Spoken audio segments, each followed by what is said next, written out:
Hello, everybody, and welcome to The Scares That Shaped Us, a podcast about horror writers and the stories that made them. I'm your host, Matthew Jackson, and we are here in October, y'all.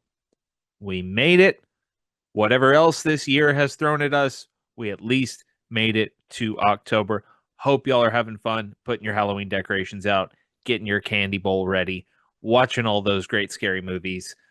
I just got done with Fantastic Fest here in Austin, saw a lot of cool scary movies, including some stuff that's coming out like right now. Like VHS Halloween will be available to watch on Shudder this Friday. You should absolutely watch it because it's a total banger. Two of the segments in it are two of my favorite segments in any VHS movie ever, and the other ones are pretty fun too. So right off the bat, kicking off October with VHS Halloween is going to be a fun time. But we are not here to talk about the VHS movies today because we have a very special podcast crossover event, I'm going to call it, because I can do that. It's my show. Neil McRobert, the creator and host of Talking Scared, the best horror lit podcast on the internet, is here. We're going to talk to Neil about his wonderful debut novella, Good Boy, which is out October 9th. And we're going to talk about one of the all-time classics of the horror movie canon, Wes Craven's A Nightmare on Elm Street. It's a great conversation. You get to hear two dog lovers talk about their dogs. You get to hear us talk about horror. You get to hear us talk about podcasting and reviewing and all of the other fun stuff that we do. I had so much fun. Thanks so much to Neil for agreeing to do it. I've been a fan for a long time, so it was cool to actually get to know Neil a little bit. So that is coming up. But first, I want to tell you about a fun project that I am launching as of today, October 1st, 2025. It is called Tracing the Shape, and it is 31 days of essays, brand new essays from me about John Carpenter's Halloween. If you're a regular listener of this show, you know that Halloween is my favorite horror movie, and it creeps up close to the territory of favorite movies ever. It might be my favorite movie ever at this point. I love it. I have watched it at least once a year since I was 16 years old. And I used to make a thing of it as a freelance writer. It was kind of a running joke that every year in October, I would find some excuse to write about John Carpenter's Halloween, some way to make it topical and current again. I'm not doing that this time, but I am going deeper on my favorite horror movie than I have ever gone before. I've written a lot about the film over the years. This will be 31 essays uploaded daily to my newsletter at MatthewJacksonWrites.com. That's writes as in WRITES, because I'm a writer, get it? So 31 days, 31 essays, all of them brand new, not anything you've read from me before.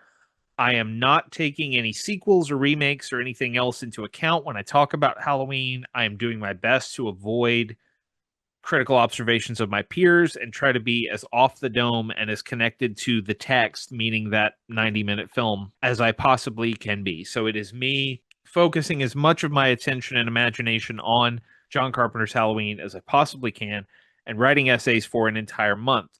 And if people like them, maybe that will be collected into a little book someday or something. I don't know, but I'm having a lot of fun writing these essays, noticing things about Halloween that I've never noticed before in all my years of watching it.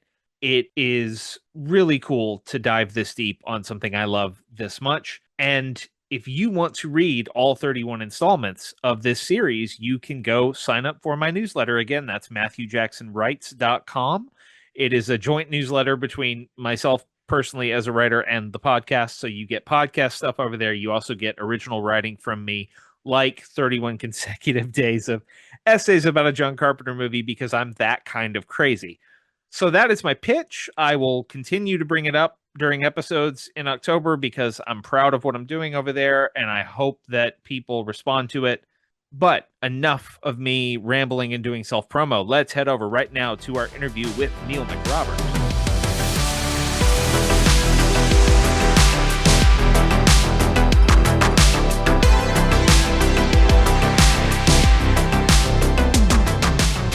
Joining us this week on The Scares That Shaped Us is one of the most important voices and advocates for horror literature working right now, who is grinning at me as I say that, but it's true, damn it. He is the host and creator of the best horror literature podcast on the internet, Talking Scared. You can also read his work about horror fiction at Esquire, Vulture, and other places. His debut novella, Good Boy, is available now from Wild Hunt Books. Neil McRobert, welcome to the show. Hello, Matthew. Thank you for having me. It's my pleasure. Like I said, I don't think I'd be doing this show without your show. As a longtime listener of Talking Scared, Mhm. it was one of those things where I was just listening and going, man, I wish I could have these conversations. These are amazing, and I don't know that I rise to your caliber, but I definitely count you as an inspiration. So it's Well, great to have you on the show.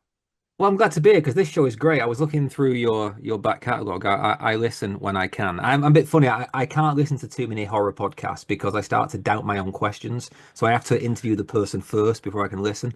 But you have a great roster of all the people I speak to as well, and it's nice to have that counterpoint of somebody else. And I'm glad that I, in whatever small way, inspired this because the baton keeps being passed because Stephanie Gagnon from Books in the Freezer did the same thing for me. I listened to her podcast and then I wanted to make my own, and thus we pass on the relay stick and we keep going.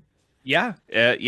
Hopefully, someone is listening to this and wanting to do their own podcast. Mhm. But you've been at it for a while now. How many years? At 252 episodes as of last count. Yeah, it's actually more than that because I only number the mainstream episodes. So when I do Dark Tower stuff or when I do the off-book episodes with movie directors, I don't number those. We're on about 290 in total. But yeah, it's been almost exactly 5 years. I started in my first episode with Paul Tremblay went live 1st September 2020 because I'm a lockdown cliche. And Okay, I great. started a podcast in lockdown. Yeah, so it's been 5 years. So I'm curious how you feel, how your perspective on the show. Like obviously, this has you've talked to some amazing people. We all know about your Stephen King episodes. This has opened up opportunities for you to do other things. But just as someone who wanted to dig deep and have conversations about these things, how has your perspective on horror shifted in doing this show over 5 years? Oh, that's a good question. I mean, my perspective on horror is always shifting because the genre shifts like the tides, right? It never stays still. It swims or it dies, so it's always changing. So my critical perspective on horror is always in flux anyway. But I think it's a real cliche. It's a bit of a bland answer, but it has been startling how kind the community is from both directions, both from listeners to my show who are nice to me about what I make, and the guests who make things who are nice to me when we talk about what they make. It's just this whole kind of loving. And the thing I suppose I've noticed the most, the thing that has really shifted my perspective, here's the answer actually, is how bizarrely egalitarian a space it is. Because, all right, you've got King, right? And King lives in his own orbit, over there in the clouds. He's not one of us mere mortals.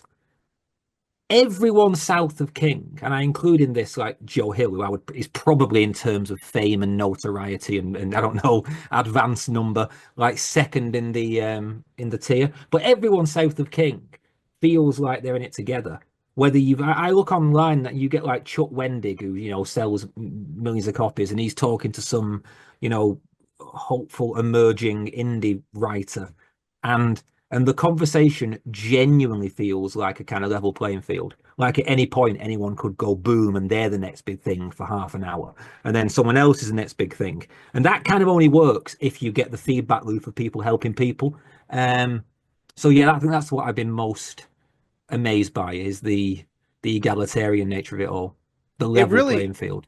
Yeah, it really is wonderful. I've gotten a taste of that just in my year and change of doing this Mhm. show, and the number of writers who are so far beyond what I've been able to do so far in my creative life, who are just who just want to sit and talk about writing with you Yeah, and yeah. treat you like a peer Hmm. is wonderful. And speaking of writing, we have to talk about Good Boy.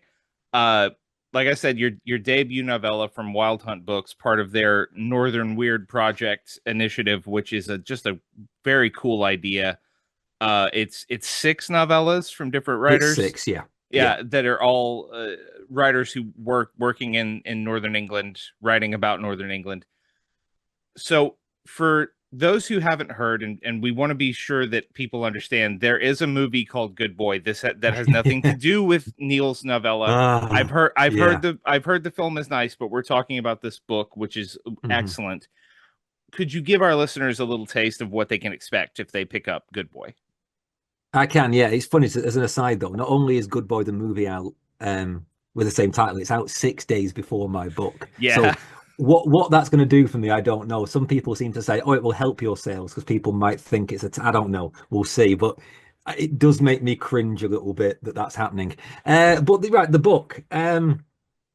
So anyone who listens to my show knows that I am in love with my dog, heavily in love with my dog Ted, who is kind of coterminous with the show. I bought him in August 2020, and the show started in September. And the show started because I refused to go back to work in my old job and leave him after lockdown. So I quit and started the podcast.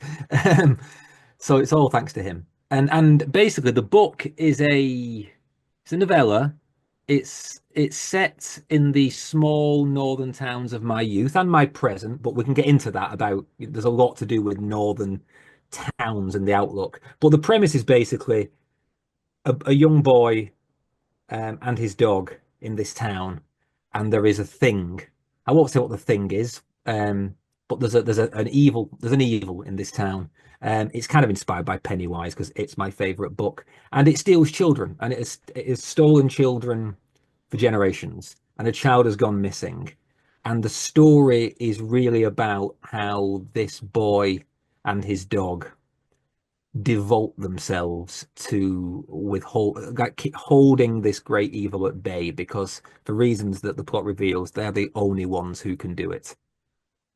I of course know that it is your favorite book because I Yeah, listened to Talking Scared, and reading this, I was very much like, oh, this is if Mike from It had his own story. If it was just about Mike, the one who stayed, the one who felt a duty. the lighthouse And keeper. Yeah. yes, exactly. And it's beautiful. I am also a dog owner, a dog lover. We have two Australian Shepherds here. They're both in the room with me. So I relate very strongly to that aspect of it.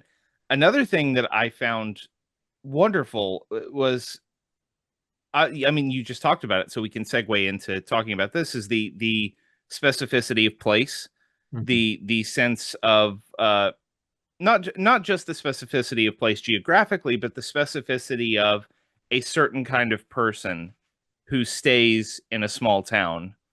And as someone who was born and raised in a small town in deep rural Texas, I know a lot of those people. I'm related to a lot of those people, and this book gives this very satisfying answer for why one boy uh chooses to stay and sort of hold it down in this town.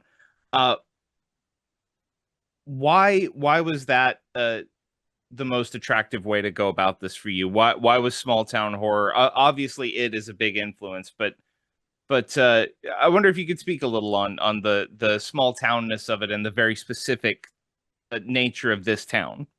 I can speak a whole deal about it. So Yeah. the town. So let me give it a bit of context to where I live because it is very, geographically specific. So I live in Lancashire, county in the north of England. Hmm. I live about 30 miles outside Manchester, but it's pretty much like rural, just rural, farmed, quarried, scarred countryside here. And I live in this valley, and this valley is kind of like a long bracelet of small towns that go along this river. And as you get deeper into the valley, things go further and further back in time. And I grew up at the furthest point in the valley. I grew up in this town that if you were to visit it now, you could believe you had been transported back to the 1950s. Mm. And I mean that for better and for worse. It's this kind of bucolic idyll in some ways, but it's also mired in unthinking prejudice, in sort of the complacent prejudice, I would describe it as. Very few people there are bad people, but there's a Yeah. complacency I've said this on other podcasts, and there is a kind of condescension that comes with what I'm saying, and I own that, I understand it. But there is a very inward looking, unquestioning atmosphere in the small town I grew up in. I now live I traveled the world and lived abroad in America and Switzerland and all over the place, and I now live 10 miles away from that small town, but it's a world apart, basically. Yeah. And the town I wrote about, Simester, depends how you want to pronounce it, is an amalgam of the town I grew up in and the town I now live in, and it's the best and worst of both, basically. The park, the piece of land in which the book is kind of anchored, this haunted piece of cursed ground, is quite literally a piece of land I can see out of my window right now, and it's where I take Ted to play most days, and that's what inspired it. I took him there and thought, when he dies, I'm going to bury him here. And then I started thinking, well, why would I do that? Why would a fictional person? And that's what led to the story. But in terms of what I was trying to talk about, I was trying to talk about that inward-looking complacency that really bothers me, because I think it's in many ways more damaging to the social fabric than outright hate. Because outright hate you can oppose and pigeonhole and stand against. Complacency and laziness of thought and the incurious mind that comes with a lot of these cut off places, I find that's where a lot of the real damage is done, you know. And I wanted to write about why someone essentially like me would be stuck in such a place. And this is the thing I haven't told anyone yet. Jim, the main character in the book, Jim Howarth, as his name is pronounced in my dialect, he's based on a real person who had that name, and he was my dad's best friend, and he sadly died a few years ago. But he was a delightful man, and he could have had a wonderful life. He was so bright and so curious, and you can tell that curiosity is a big deal to me. He was so just, I don't know, vibrant a person, but he got stuck in the town that I grew up in all his life because his dad died and his mum developed MS and his sister had some quite profound developmental issues, and he just ended up living in this town. And he had a rich life in his own way. He had friends, you know. But I always used to think, what could he have been? And it's about the sacrifice he made. And my book is basically a supernatural MacGuffin to explore that sacrifice. Yeah, it's like I said, it very much hit home for me as someone from a small town who still goes back to that small town frequently because a big chunk of my family is still there, and it draws this very important distinction. Complacency is absolutely the right word, because like you said, it's there's no malice in it. There's no intent to harm anyone, but it's just uh this very sort of quiet way of just refusing to budge. Mm-hmm. And Jim is such a wonderful example of the people who are genuinely trapped in a circumstance that we can't quite ever grasp, that generates tremendous empathy for him. But speaking of going back to it, the other thing I loved about this story that I think you definitely pull from it, but you also pull from classic English ghost literature, supernatural literature, weird fiction going back forever, which is this sort of nested narrative where we get the story evolving over decades because people are recounting things, and it works that way. So it's set decades in the future, decades in the past, depending on how you want to look at it. Um, I could see a version of this story that's just one fixed time period and someone deciding that they're going to make a difference and moving on. Why was it important for you to split the narrative in that way and to play with time the way you do? Um, I can't remember actually making a decision to do that. But I do love nested narratives. So I've studied Gothic literature Yeah, pretty much all my life, and nested narratives and the Chinese box structure, as people sometimes call it.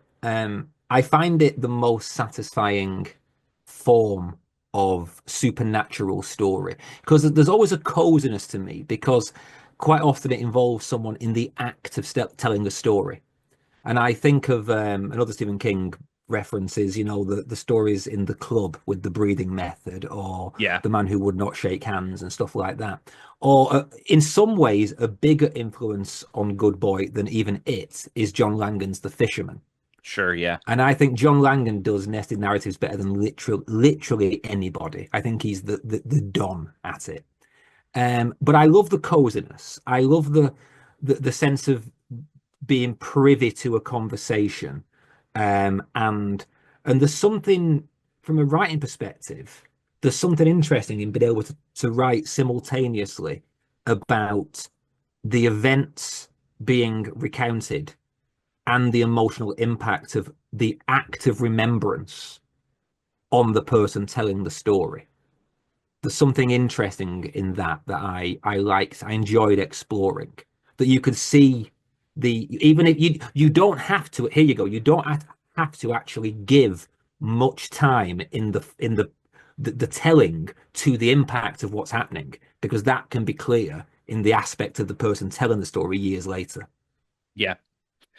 It's a wonderful way to work, and it is rooted in such that in such a classic. It works so well if you're talking about this is a very English story, and it's a very specific part of England, and it's rooted in these traditions that I love, and obviously you love and have studied for so long.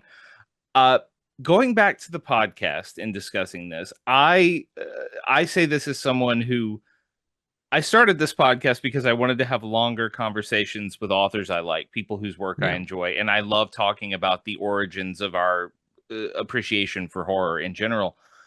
I also, sort of selfishly started this as I get to ask writers about writing, and maybe some of that wisdom will osmotically Yeah. come into me somehow. Um, I don't think it's a stretch to assume a little bit that that's part of what drives Talking Scared, because you are a very intelligent thinker in terms of writing, and you ask wonderful questions about the act of writing. What and this you do not have to boil this down in any singular person or any single. I'm not asking what's the best piece of advice you've received, but what I am Mhm. asking is what has 5 years of Talking Scared done to you as a writer? So there's a really positive and slightly snarky answer to this. So do I want to burn bridges? No, I'm not. Right, I'm not going to name names. So the positive is that obviously I immerse myself in these conversations with people who are doing it for real, right? And Yeah, there's an inspirational element to that. It's I talk to people who they are real people, often with day jobs, and they have, with blood, sweat, and whatever other substances, they have carved these stories and released them upon the world, and they can do it. And there's a raw inspiration in just that. You know what I mean? yeah, There's also the inspiration of knowing that other people also find it hard because 99.9% of the reading public, who aren't people like you and me, get a book and they are sort of unaware of the process of editing and appraisal and rejection and all of that stuff. And I've had the veil completely pulled back on me in that regard. I know that everyone is killing themselves to get these books out. So that when I'm struggling, it doesn't feel like I'm doing something wrong. That's been massively helpful. Obviously reading the gamut of horror literature is helpful because not only do you know what to do, you know not what not to do, and you know what doesn't work, and you know what's been covered too much. And I think a lot of creativity, not just writing, a lot of creativity is actually about the process of narrowing choices.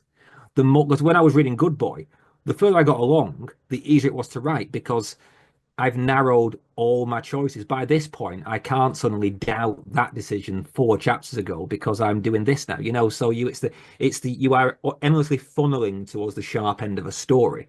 So that's and by reading so much horror, and realizing what would be derivative, you go, okay, I'm not going to do that. So you're already funneling down your creative choices. The snarkier side of it is that I've also, unavoidably over the last 5 years read some books that I don't hold in the highest regard. I'm not going to name them. You'd have to like hold a gun to my dog's head. And there's a negative inspiration in knowing that or feeling that, I can do better than that. That book has been published, often to acclaim, and I think I can do better than that. Mm. So that's the nasty, dark side of myself that I don't like to admit to normally. And that, I will honest, is very, very rare because most books I admire, even if I don't like them. I admire most books because to write one is horrendous. But I've been inspired by the best and the worst of what I've encountered. Is that a good answer? Oh, absolutely. That's something that I will never forget reading that in On Writing when King talks about the joy of picking up something that has been published, that has gone through the entire machine, and enough Mhm. people said this is good enough to put out in the world, and then you read it and go, "Oh, I can do better than this."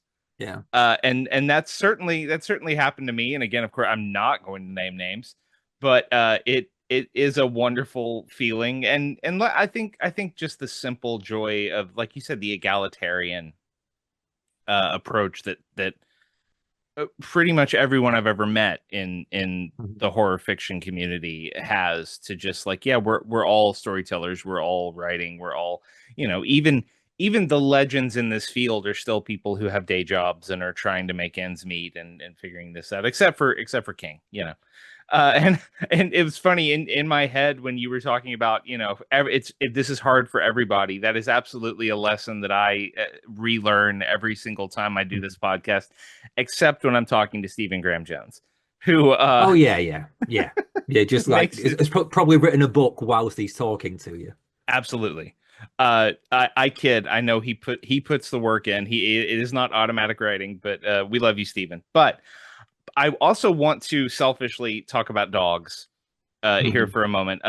Ted, of course, is the mascot of Talking Scared, the your unofficial co-host. Yeah, I have exactly. I have two dogs here. Their names are Zach and Oso. They have both made appearances on my show in smaller ways.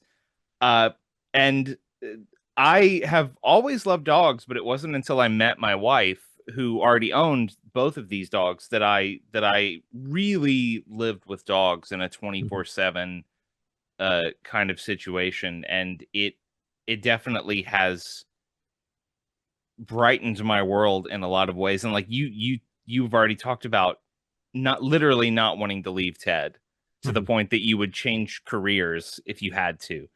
Um, what what is it about? I just want to, this is very simple and kind of stupid, but it's also, for me, it hits home in a very clear way. What about dogs? What about Ted in particular has hit your soul in such a hard, wonderful way? Um, he definitely untapped something in me that Mm. I didn't know existed. And yeah, you know what? I'm sure that all of my friends and acquaintances are secretly and quietly seething about how often I draw a comparison between my dog and their kid. Right? But I frankly don't care. I don't have kids. Me and my wife, we actively don't want children, right? The world's a fucking bin fire. Right? I'm not having kids. I like sleeping in on a Saturday too much. It's fine. But what what happened? It's a funny kind of story. When we moved into this house just before lockdown, we bought this footstool. My wife's a very whimsical woman. I'm not. And she bought this footstool that looks like a sort of cartoon bison, right? Mm. It's called Benton. The model is called Benton. So of course my wife called this thing Benton. It's got four legs and like it's got horns and it's trash, but she loves it. And one day we were putting it away and we put it against the wall and I almost called him. I turned it to face the wall. And my wife was like, "Don't do that. It's cruel." He let him see the room, and I then did it. And we basically looked at each other and was like, "Oh my God, we've gone crazy." And we need something to love because we are anthropomorphizing a footstool, right? So we went and got this dog, this fucking ragamuffin Jack Russell thing that I bought, and I brought him home. And it was like I became a different person overnight. And I think this is what I'm saying about when people compare it to their kids. I get it. I do get it. You love your kid more than I love my dogs. I get it, people. But I do not believe that the love a dad feels when he holds his son for the first time. I appreciate that the extent and severity of that love may be greater, but I don't think the form of it is any different than what I felt with Ted, right? Um, and he's just changed my life. He gets me outside every day. Like the best part of the day is taking him for a walk. I frame my entire day around walking him and playing with him. And I now have a freelance life because of him. And he's just so brave. He is undaunted. He's daunted by nothing. He rushes headlong into every situation, heedless.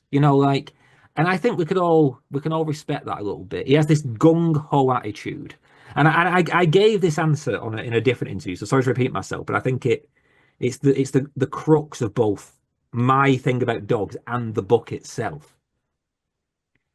I think dogs are the embodiment of bravery and joy, right? And I think we obsess in the world too much with opposing evil with goodness. I think joy and bravery achieve far more than goodness ever has. I think goodness is overrated. Goodness is kind of judgmental and puritanical and demanding, whereas joy and bravery is just fun. And I think it counters evil better than anything else. And that's why I wrote the book, but I actually believe it as well. I think there's something to that, and I will say, with my dogs, the life changing thing was Zach, our oldest. Zach is 14 now, which is old for any dog, but for an Mhm. Australian Shepherd, it's sort of pushing the close up to the max life expectancy. And he's been technically a senior dog since I met him, but the thing with Zach was he doesn't like men. Right. If he doesn't like a man, he will bark, he will get very territorial. He does not like men, so don't take it personally if he doesn't Mhm. like you. And the day that I met him, he decided, like, no, you're good. You and I are good. You and I are. And my wife jokes about this. My wife says, like, the reason we're together is because he approved you. He gave the seal Mhm. of approval. And I'm like, I know you're joking, but that's kind of true. It's kind of because I bonded with this dog that I have the life I have now. Mhm. And yeah, it's bravery and joy. There is just this sense. Even like Zach can barely walk anymore, and he still has that. Like I'll Yeah. you send anything my way, I'll take care of it, which is wonderful. Yeah. Yeah, there's an Uh, absence of self-pity, right? They don't yeah, self absolutely. humans are just consumed by self-pity, and dogs just get on with it. And Yeah. there's that whole cliche thing about I prefer dogs to humans, and obviously it's not that simple. I don't like to speak in meaningless phrases, but I do like my dog more than a lot of people. Yeah, no, I agree. I absolutely agree. And I'm also the type of person, if I'm at a party and you have a dog that is being allowed to roam through that party, I'm probably going to find a corner where I can just pet that dog for the entire That happens to me at a gathering. wedding recently. I went to a wedding in Poland, and it was this big palatial wedding in this like ruined abbey on the outskirts of town, very gothic. And it went on all night. It's a Polish wedding; they just don't end. And for like 3 hours of it, I just sat with a whiskey on this couch with this dog that was like a stray dog that knew people had weddings in this venue and just toddled up because it knew it would get fed. So it was like this the wedding dog, and I just Oh, spent that's my entire amazing. night with that. Yeah, yeah, I That's love them. amazing. And that does sort of speak to the well, I no, I'm not going to talk about that because that is a spoiler for Good Boy. Everyone get Good Boy. It is available for pre-order on Wild Hunt Books website. You will get it in October, just in time for Halloween. It is a wonderful read for the season. But I want to begin talking about the topic that Neil brought, because this is one of the essentials in terms of horror cinema of the last 4 or 5 decades. We're going to talk about A Nightmare on Elm Street, the 1984 film written and directed by Wes Craven that introduced Freddy Krueger to the world. Neil, what do you remember about your first experience with A Nightmare on Elm Street? Um, do you want to know about my first experience with Freddy Krueger or with the film? Because Both. they're different. Yeah. What So, was your first experience with Freddy Krueger? we all have these primal moments of where we can remember just like a visceral terror. This isn't really a good story. It was over in a second, but it speaks to the impact of this film on me that I feel like Freddy Krueger was haunting my life way before I saw the film.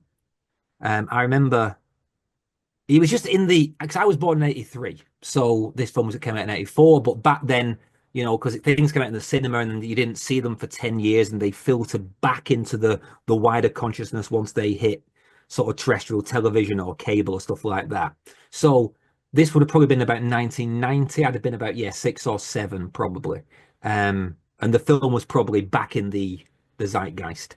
And I remember there was an older boy who lived on the street where my grandma lived. We were kind of playing out, and he was basically, I remember being stood on my grandma's stairs looking down. I remember this kid who actually turned out to be a school bully who bullied me, but we were on okay back then. Um, I was walking downstairs, and all I remember is him just screaming. And honestly, the performance he put on was amazing because he looked terrified. I remember him screaming, "Freddy's behind you." And I remember this like just icicle of terror in my gut and spinning around. And of course, nothing was there. Then this kid was laughing. But I know that was years before I saw the film. But clearly already Freddy Krueger was like in the firmament of my imagination because it terrified me when he even mentioned him, and he is like he's the ultimate boogeyman, isn't it? Freddy Krueger. You don't have to have seen the film to know that he's the ultimate, he's a scarred, sinister man who haunts your dreams. What's not to like? But the first time I watched the film, I mean, I get hazy on dates, but I think I was about 12, and I know it was Christmas Eve, and I watched it with my grandmother because me and my nan bonded all the horror movies, and I saw everything way too young with her, like Texas Chainsaw and all of this stuff. But I remember we watched Nightmare on Elm Street on Christmas Eve, and then she used to sleep in my bed on Christmas Eve, and I would sleep on the floor. And I remember lying there being terrified to go to sleep, not because I thought Freddy was real, but because I thought, I know that if I have a nightmare about this film that just scared me, then that will scare me. So I didn't want to put myself in that position. But weirdly, and we can get into it, I don't want to preempt everything you're going to ask me. And this is kind of embarrassing. My true terror of Freddy Krueger came when I was an adult. But don't let me derail your questions. Oh, no, you're fine. We can free flow this, but I wanna zero in a little bit on something you said that I think I was born in '86, so Mhm. we're close in age. So you and I have a similar experience of Freddy Krueger as children. But for me as well, it was very much just he was just in the ether. He was Mhm. always a part of like my pop culture experience because I would go to school and I've talked about this a lot on the podcast. Horror was not a thing in my house when I was a child, but I had a lot of friends who, they would get up to whatever they felt like on the weekend, and they would watch HBO, they would go rent movies at the video store. And so they knew all about Freddy and Jason and Michael. And I think of those three, the most appealing to a child is Freddy because he does have that ultimate boogeyman dynamic.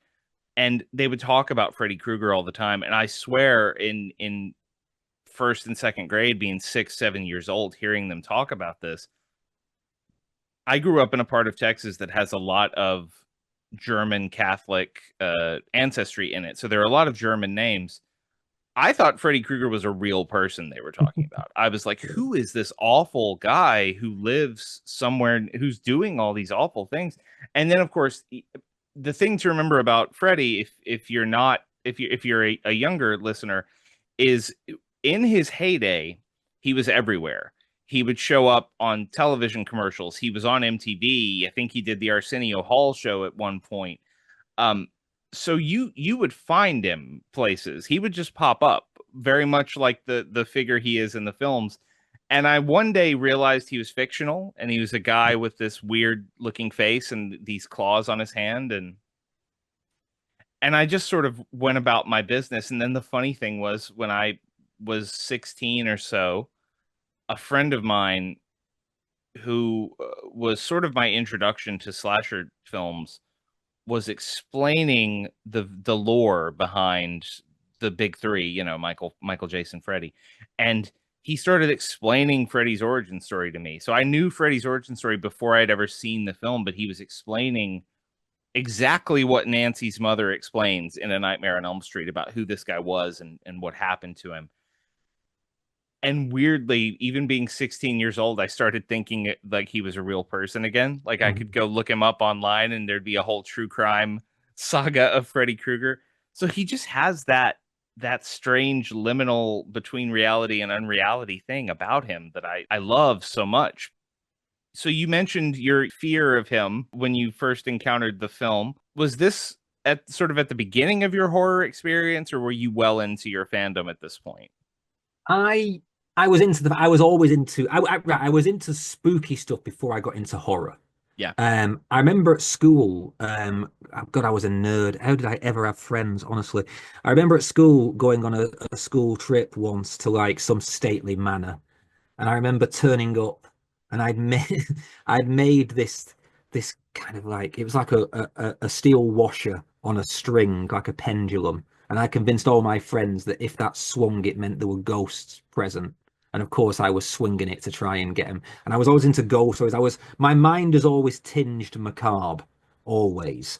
So I don't remember a time when I wasn't into this stuff. But horror, yeah, would have started 10, 11, 12. I know I saw Alien and Aliens before Freddy. I know I saw Texas Chainsaw before Freddy. I probably saw some of the basic slashers, but it was in the mix at the start of my education. I hadn't seen, I wasn't that versed. I was still picking off like the key text. I hadn't got to the obscure stuff yet. So what about Freddy and this particular film made this level of impact to the point that you wanted this to be your topic today? I mean, it's a long running. I just think he's the most terrifying concept in horror. Um, because oh God, I mean, it's so hard to pass out because, like I say, a lot of my terror of Freddy Krueger has come later in life, which is mad, right? Because I'm an adult and I should know that a supernatural demon isn't going to kill me in my sleep. But there are times I'm not sure. Um, I find him so frightening because the dream thing, the fact that he's pursuing you when you're most vulnerable, I just think is one of the most like relentless fears you can have because it's a meta trap. Wes Craven designed a meta trap where he made something scary that you will have nightmares about, and that therefore means you are co-opted to the lore of the thing that you're scared of. Like that's ingenious because I can't really think of another example of that. The Ring, maybe, but for the Ring to function the same way, you have to get a phone call after you watch the film. Whereas Freddy, all you've got to do is go to bed. And I just think that's an ingenious trap that he devised. I also like the fact that Freddy has got character. Jason doesn't have character. Michael doesn't have character. Chucky does, but Chucky, from the very start, for me, always had one foot planted too firmly in comedy. Freddy is funny now and again, and he has a sort of the darkest possible charisma. I mean, you say he's ever in pop culture. He is pop culture's favorite child molester. I mean, it's Yes. mental that he was all over like cereal boxes and doing things with Bart Simpson. And his lore is he was a child killer and molester. It's insane. Um, It's particularly insane in the era of like stranger danger in American culture when the Yeah. entire culture was like be afraid of strange men. Um, I haven't got a really firm answer for why he first had the impact. Later in life, it came back to me when the year I turned 30, because I was doing my doctoral thesis and on the very, very ragged edge of an actual nervous breakdown. Like I'm not saying that flippantly. And I, because I was so like riddled with anxiety, I started to get not quite delusional. I wasn't. I knew that my thoughts were crazy, but I couldn't keep them at bay. I was starting having really, really strong, really absurd, intrusive thoughts when it's my 30th year. And I remember having a nightmare one night about Freddy Krueger, and I couldn't get it out of my head. And it's like that. Obviously, I knew, that this is not real. It's a film. I get it all. It's not real. But it's like that childlike fear came back to me of, yeah, but what if? Yeah, but what if? And it turned. I mean, I quickly got over that, but it left me in my 30s, and even now a little bit, with this residue of like a Pavlovian response to the image of Freddy Krueger. So that wasn't there when I was a kid. When I was a kid, it was a fun fear.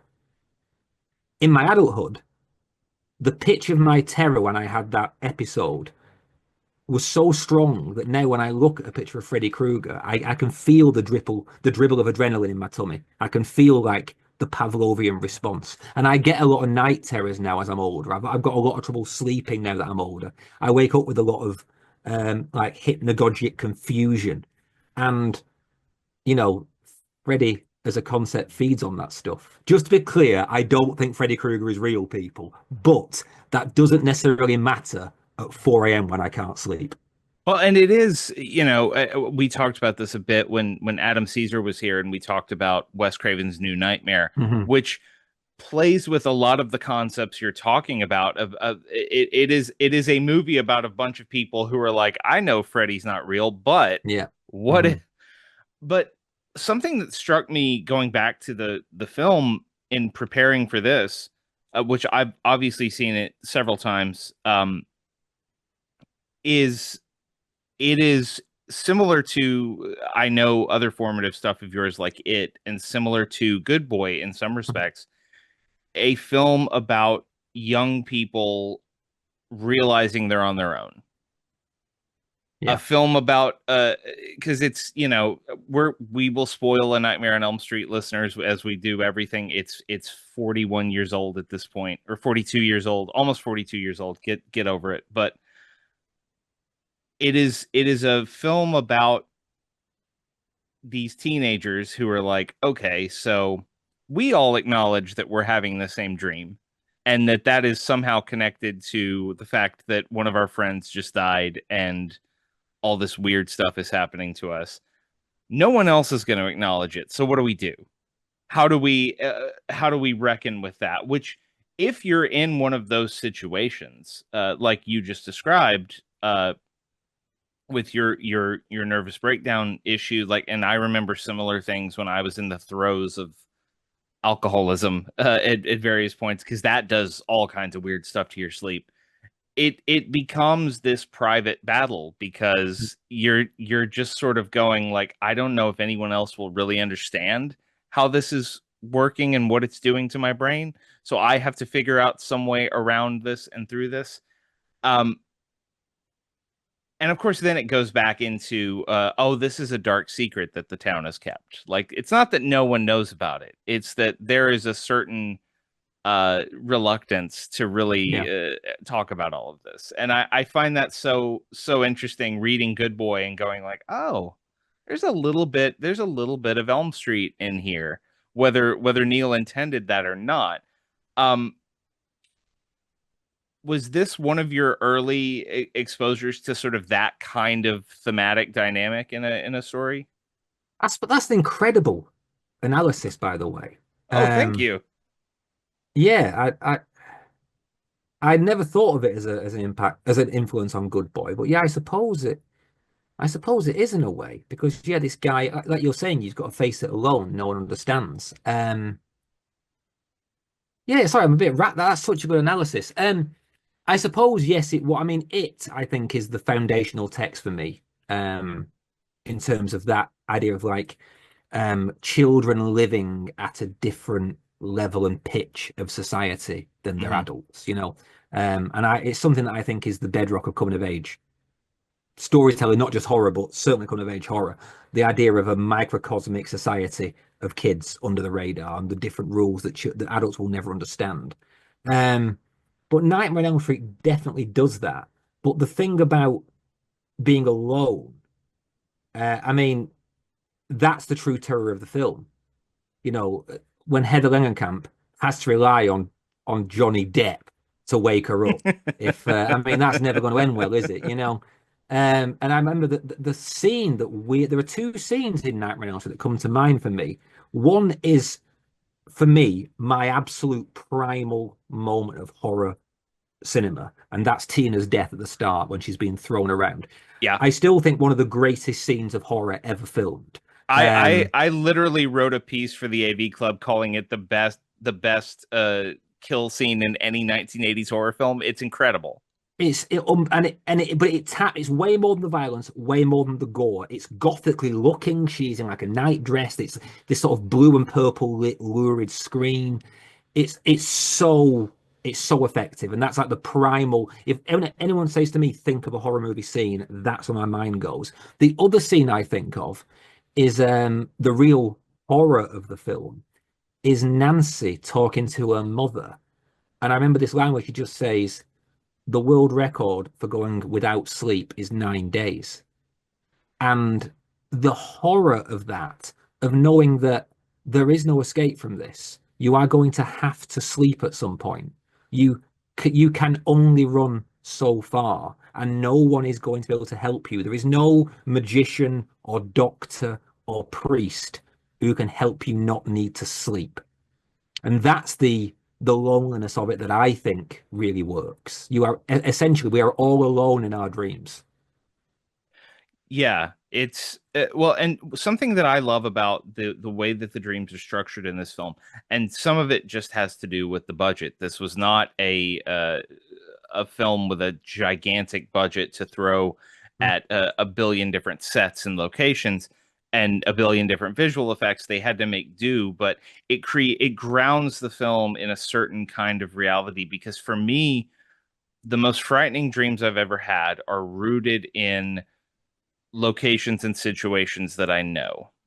And I've certainly had nightmares that have taken place in like castles and hotels and faraway places that are half imagined. But one thing I love, and this starts with Tina's death, and I've written about this, is that when Tina wakes up from her dream, when Tina is in the dream, she is not in some imagined world somewhere off floating on a cloud, and all of a sudden Freddy's there.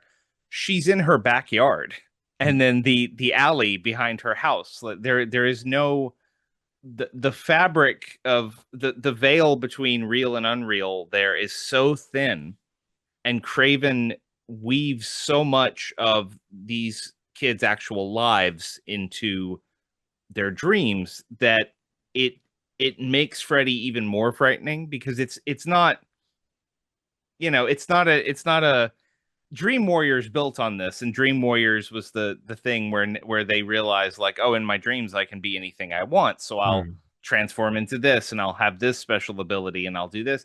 It's so grounded, and it adds to a thing I love about horror stories about young adults, which is when you're a teenager, everything feels like the end of the world anyway.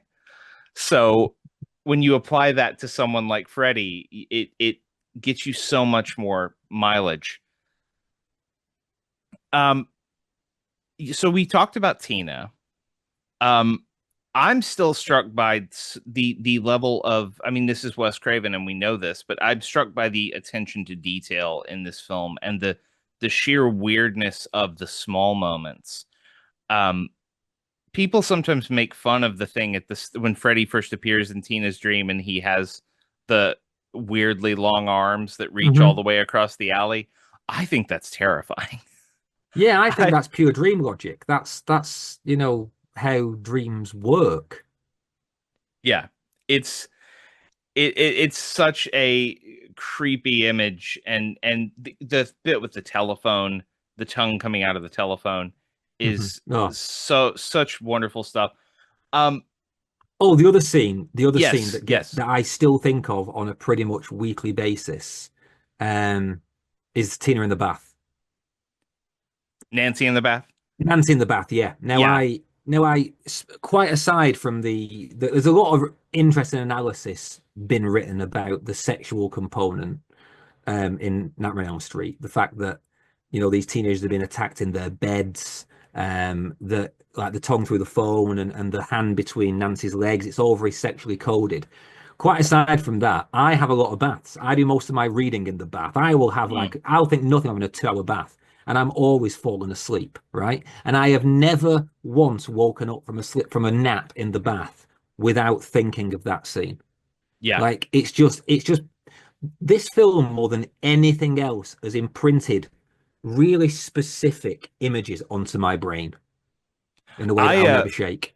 I think a lot about the bit immediately preceding Tina's dream where Freddy pushes through the wall over Oh, Nancy's yeah. bed, which might be one of the reasons. Now that I'm thinking about it, might be one of the reasons that our bed in our bedroom backs up to a window rather than a wall. For some reason, you would think like if you were worried about someone breaking in, you would want a wall rather than a window. But if I look up at a blank expanse of wall behind me in bed, I think of the face coming through the drywall and reaching in to get me, which is funny because I saw this, like I said, I saw this movie when I was like 16, and that image just still sticks with me.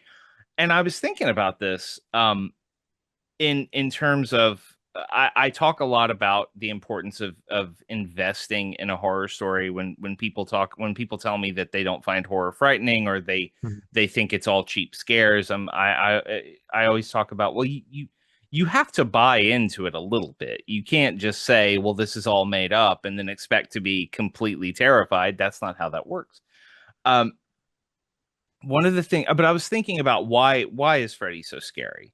Why, after 9 films, including one crossover and one remake, and a television series and a video game, and all these other sort of cartoonish incarnations of him, why is he so frightening?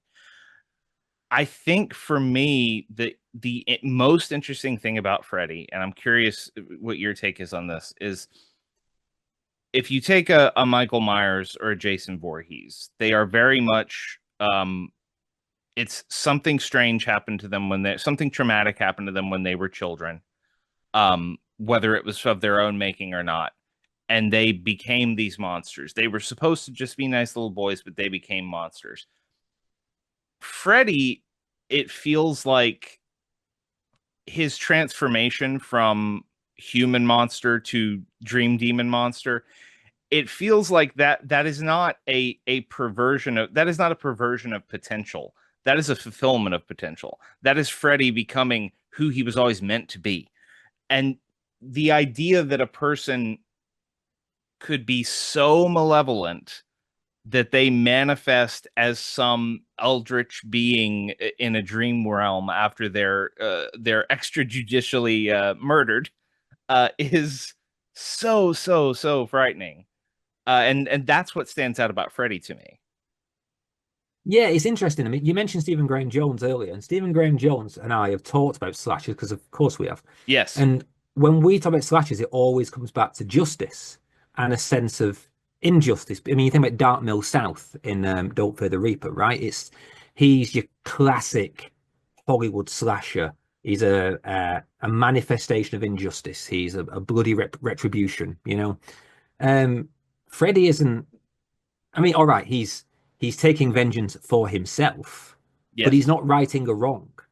No. He's not righting any kind of wrong. He's simply wishing to continue what he already did, and which he was, I'm not saying rightfully burnt to death by the by a militia, because that's probably not the way to run a coherent society. But at least there wasn't a sort of moral injustice in what happened to him. Right. Um, and yeah, I think it does make it scary because there's such. I think malicious is the word, because it's beyond scary, beyond violent.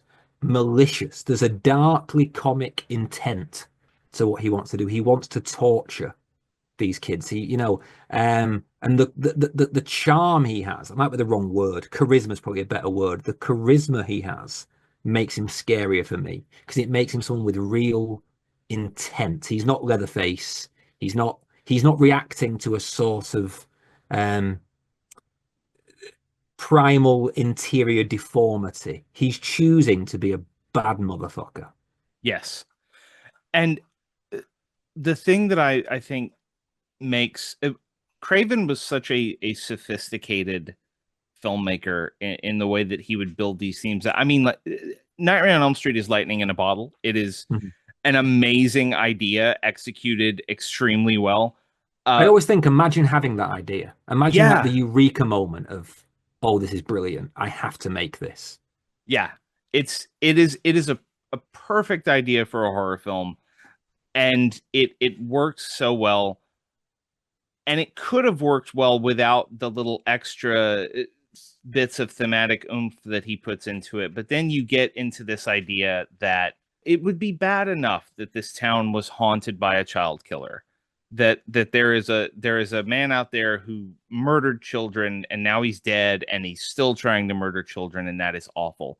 But then you add in something else that I think ties into stuff like it and stuff like Good Boy. You add in that this town has just been simmering with the knowledge of these particular people carrying out this execution of this man. Whether it was morally correct or not, and everybody has their own opinion on this, but you see the way Nancy's mother deals with it by being just a shell of a person, sort of shambling through her house with her vodka bottle. And when she finally is able to tell Nancy, there's this weird relief of like, I can finally share my curse. And that, I think, is the secret sauce that makes it so rich, is the sense that this town is cursed by Freddy, but it also in some way cursed itself. Well, that's why I think it's such a successful story. Yeah. Forget the frights for a second. As a this is the other thing about the film. I love the film. I don't. Yes, it horrifies me. I get very uncomfortable watching it. The things I do for podcasts, honestly. But I can't say I enjoy it anymore because it's so distressing to me. But I do think it's a brilliant, brilliant film with such a. It's like people say to me, me and my wife often talk about whether I'm actually a horror fan. And I always say, yes, I am, but it's not the stuff that other people call horror that I love. It's not the gore. It's not like the real nastiness. I love the intrigue and the mystery and the enigma and the storytelling at the heart of horror. And Freddy Krueger is a case in point. There's so much rich story there. Like, it's like the best urban legend you've ever heard. I find it really interesting that it's a first generational thing, that these kids' parents were the people who did this, because American Gothic tends to skew to making its sins quite far in the past. You've got the two tropes is the haunted plantation manor and the Indian burial site, and that's a way of going like, this is the curse, and it's however many generations back, and we can be free of this. This is just, we're the victims of this as much as the original victims. We were not the perpetrators. In Nightmare on Elm Street, like, those people are the perpetrators, and that immediacy is a really strange choice. It's a very kind of apt choice for like 80s cinema, trying to, you've got somebody who's a bit of an iconoclast like Craven trying to pull back the skin on this picture perfect Reagan era society that they, like, look at this ever so perfect white picket fence, Midwestern town. These people, your bank manager and your veterinarian and your like, this nurse and this school teacher, they did this, not their great grandparents. They did it. It's just such a rich text in that regard. Yeah, and that curse being like so immediate, I can't really think of much else like that. Yeah, it is a. Now you've got me thinking. I'm like, is there another American sort of Gothic in the Gothic tradition, like because you're right, it's always pioneer sins that we Yeah. like to talk about. It's slavery and genocide, which obviously, yes, are the original sins of this country, but there are so many other sins. Especially if you look at the I mean, this is a weird time to talk about it, given what's going on in the news in America. But you look at the sort of oppressive government of and the distrust that was built up in the Vietnam area. Vietnam Mm. itself is its own Gothic curse now in America, and I find it so interesting that yes, in the 80s, which are the prime era of the economy is supposed to be thriving, but also there are satanic cults out there ready to devour your children in basements underneath daycare centers, all coalesced into this movie. Um, Before we go, I just want to ask, like, are you a fan of the Elm Street sequels at all? I haven't seen them all, Oh, actually. okay. I think I've seen up to number four. Yeah, I'm not sure I've seen past four. Um, I have a particular fondness for number two. Number two I is wonderful. Yes. I like it because it feels defanged because Freddy gets scarier again in three and four. Two feels like he's kind of on holiday, and it's I loved the sort of the queerness before I knew what it was. I Yes. remember when I first watched it, I had no idea that it had any kind of queer subtext. I just remember thinking it was odd that we had a boy who was the final girl, and stuff like that. When you watch it again now, it's such a subversive movie. Have It's you seen such. have you seen the documentary that Mark Patton, the star of it, made No, I haven't. of it? No. It's called Scream Queen, Scream, Queen, My Nightmare on Elm Street, and it's basically him chronicling the impact of that film and sort of the critical lashing it got when it came out versus the way that queer horror fans have sort of reclaimed it in recent Yeah. years. It's wonderful. I've seen all of them, and let me tell you, in my opinion, with the fight, except for New Nightmare. New Nightmare is brilliant, but the last couple of films are not great. Hmm. I always get in this I need to rewatch for because I am on record calling Nightmare on Elm Street 3 one of the best horror sequels ever made. Stephen Hmm. Graham Jones, speaking of him again, always is going to bat for number 4. So I need to go back and look. But the sequels are such an interesting mishmash of concepts, and it really is one of those things where Freddy is a perfect idea in that original narrative, but the more you pick at him and the more you add to him, the more he starts to sort of topple over. Yeah. So yeah, the sequels are interesting. Can we talk about the inspiration behind Freddy Krueger? Oh, the man outside Wes Craven's window? But more than that, about the Southeast Asian men. Do you know about that? Yes, yes, yes. It's so for listeners who are not aware, Freddy Krueger comes from sort of two distinct but separate, two disparate sort of paths in Wes Craven's life, and one is this news article that he read about young men who seem to have literally died of fright in their sleep. I forget which country it was, but it was They're somewhere in from they're South from Laos. Laos. Okay. And they reported. I mean, you never know, do you? Because the stories get, you know, tampered with and embellished. But the story goes that a lot of them were of the same tribal culture, so a lot of them knew each other, and they were talking about how I think they were American. If I remember right, I think they were American immigrants from Laos in the wake of Vietnam, and they started experiencing these dreams where they were being pursued by this dark figure, and a lot of them died in their sleep to the point now where their deaths have been ring fenced as a sort of diagnostic anomaly and called Yes. something like Southeast Asian sudden death syndrome or something like that, and it's never happened again. Um, but I find that so chilling that I've never been actually able to read into it because I don't want to know. Well, and according to Craven, those stories that he originally experienced were so similar to what's in the film that these young men who died, who eventually died, were doing some of the same things that Nancy does in the film. They were keeping coffee pots in their Mm. bedrooms and things like that because they did not want to sleep, because they were sure that if they fell asleep, something awful was going to happen to them. And that adds so much to how scary the film is. The idea that, like, well, it happened a few times.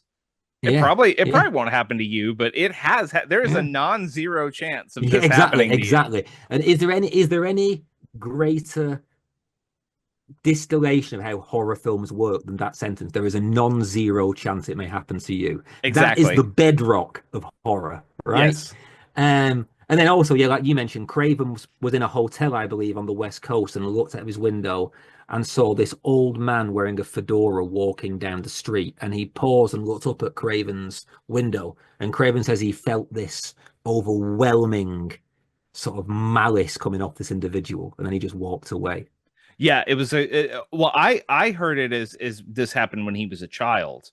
Oh, Um right. Okay. That's a different version that I've and heard. but it was in generally the same situation of he looked out a window and there was a man on the street in a fedora staring up at him, and he just was overcome by, yeah, like you said, he just Mm, felt pure evil coming off of this yeah. person and was immediately instantly terrified, and that is why Freddy wears the fedora. um I don't know the origins of the red and green sweater, but I'm glad it exists. Yeah. Yeah. I need to go and look and see if I can find the origins of why is he wearing that sweater, but it's just such a distinctive look. Freddy has an Mm, amazing look, and there's so much to play with. I also, and we could go on for hours about this, but I love another thing. We talked about small details. I love that Freddy is, for some reason, for seemingly no reason other than to instill fear, constantly mutilating himself. There are multiple occasions in the film where he just holds up a part of his body and slices into it to yeah. show people. And I think that, I mean, it's just it. Number one, it's just fun to see a slasher who, he slices open his guts and like maggots pour out, because he's a dream thing. He can make his body whatever he wants it to be. But I also just I imagine him discovering that for himself, because we've talked a lot about his charisma. He has personality. So that all of his behavior suggests a world in which he is off in this dream dimension, just sort of casually unpacking all of his new abilities. Like, what can I do? How would this work? Can I stretch my arms? Oh, I can. That's cool. Okay. How do I use that? Like, it is, like I said, it feels like it is the final form of Freddy. Like, part of him always knew he would be this, Yeah. which makes it more frightening. Mm. And I also But think, the sort about the way he looks. I I find it astounding that no one else has ever been. I've never read this point being made, and I find it crazy. You know the Hat Man. Have you heard of the Hat Man? The concept of the Hat Man. yes, So the thing that, vaguely. yeah, so it's like part is the shadow. It's like the shadow person lore came along, and now supposedly people who have these sleep paralysis episodes and wake up, they all see the same stuff, which I find really interesting. And it's a whole other thing that I want to write a book about that one day, about how across cultural lines people see the same thing in these states. And one of the things they claim to see is this shadow figure who is essentially just a black, darker than dark silhouette wearing a hat. And I've always thought, why has no one obviously drawn the link between the fact that we are, as a generation, we are traumatized by the notion of someone attacking you in your sleep in a fedora, and then when we wake up and sleep paralysis, in a to approach it rationally, is all to do with like synapses firing and your brain is in a strange state between sleep and waking. It seems completely obvious to me that we would reach for the ultimate figure of danger at night, Freddy Krueger, and just we haven't given him any features. He's just a silhouette instead. That's wonderful. I love that idea, and I can't wait to read whatever you write about it. But I also, in just thinking of fedoras in general, and in in most of Western society, for a long time it was considered strange and impolite and uncouth for a man to leave a house without a hat. Yeah. You had to wear a hat, and in America, the primary hat of businessmen going to the office every day, and in the time when Freddie would have been transitioning from childhood into adulthood, was a fedora or something similar. That was sort of the like American male hat. So the idea of taking that and twisting it into this kind of dark perversion is both a good idea from a costume designer's perspective, and like it ties into like I've definitely heard about the Hat Man, and now it makes so much sense. Like, oh yeah, of Yeah. course. Like we're taking that sort of American ideal, we're taking that sort of idealized, like this is what men used to be like, and twisting it into this dark figure. And Yeah. we could go on for so long about this, but uh we will have to wrap up because I know you have a billion things to do promoting this book and getting ready for your debut novella. It is called Good Boy. It is out from Wild Hunt Books. It is terrific, and you should absolutely go pick it up. Neil, before we let you go, will you let everyone know where they can find you online? Yeah, sure. I'm on all the social media spots. It's the same handle in every place. It's at Talk Scared Pod. Blue Sky, Instagram, Threads. I still have a presence on Twitter, but yeah, it's only there so no one can take it and make it into a bot account. But yeah, come find me Yeah. there. And the podcast itself is on all good podcast places, and it's just Talking Scared. You can't miss it. Talking Scared, the best horror literature podcast on the internet, and I do not say that lightly. Neil McRobert, it has been wonderful talking to you. Thank you so much for being on the show. Thank you. It's been a pleasure. I've really enjoyed it.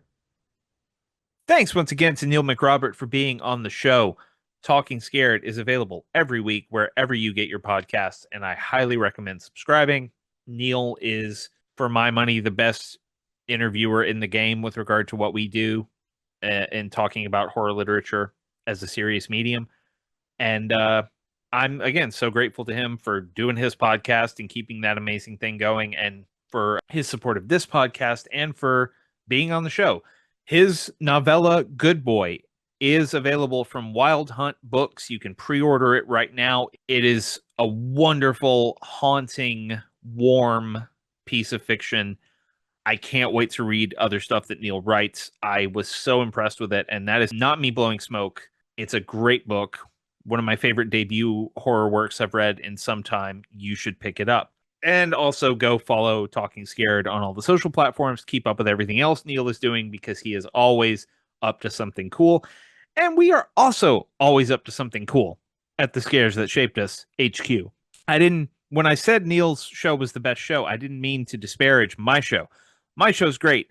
We're doing cool stuff and having a lot of fun with a lot of cool people. And if you want to keep track of everything we are doing with all those cool people, the best way to do that is to follow us on Blue Sky. We are at scareshapedus.bsky.social. That is where you will find every episode, every new guest announcement, and of course, giveaways. When we do some giveaways by the end of October, I promise you there will be giveaways on the Blue Sky account. So go follow us over there.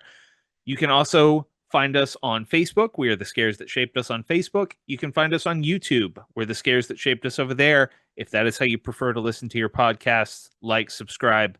We appreciate the support. If you like the show, please leave us a 5-star review on the podcasting app of your choice. That helps us to gain more traction in terms of listeners discovering us, and we'll get featured more. We can keep growing our audience and keep growing the show, because as I have said before, I will do this forever if y'all let me. And if you want more of my thoughts on the horror world, both on the screen and on the page, you can sign up for my newsletter, Matthew Jackson Writes, at MatthewJacksonWrites.com. That is where you will find all the stuff from the newsletter, as well as how to sign up for free. There are a couple of paid tiers on there. We appreciate it if you can kick some money in. If you can't, that's okay. Sign up for free. You're still going to get a lot of new stuff from me. including, as I mentioned at the top of the show, 31 consecutive days of essays about John Carpenter's Halloween. If you're obsessed with that movie as I am, and I know I'm not alone, you will want to get in on that. So go sign up, whether you're chipping in some cash to us to keep the lights on over here, or you just want to read all the stuff that's free, including all 31 of those essays. Those are free. Just go put in your email address and you'll get it right in your inbox whenever I post something. We will be back next week with a brand new episode. It will be the 50th episode of The Scares That Shaped Us. We are celebrating in style. C. Robert Cargill, writer of novels, producer of films, writer of some of your favorite horror movies like Sinister and The Black Phone, will be here to talk about his new film, Black Phone 2, which I also caught at Fantastic Fest, and it absolutely rips. We will talk about Black Phone 2, and we will talk about Stephen King's The Stand, which we have previously covered on the show, but we have not covered it in this way. Cargill had a very specific, interesting angle that he wanted to take in approaching The Stand and what it taught him about writing horror. It's a great conversation, and it will go live at noon Central on October 8th. Until next time, take care of yourselves, take care of each other. I'm Matthew Jackson, and this is The Scares That Shaped Us.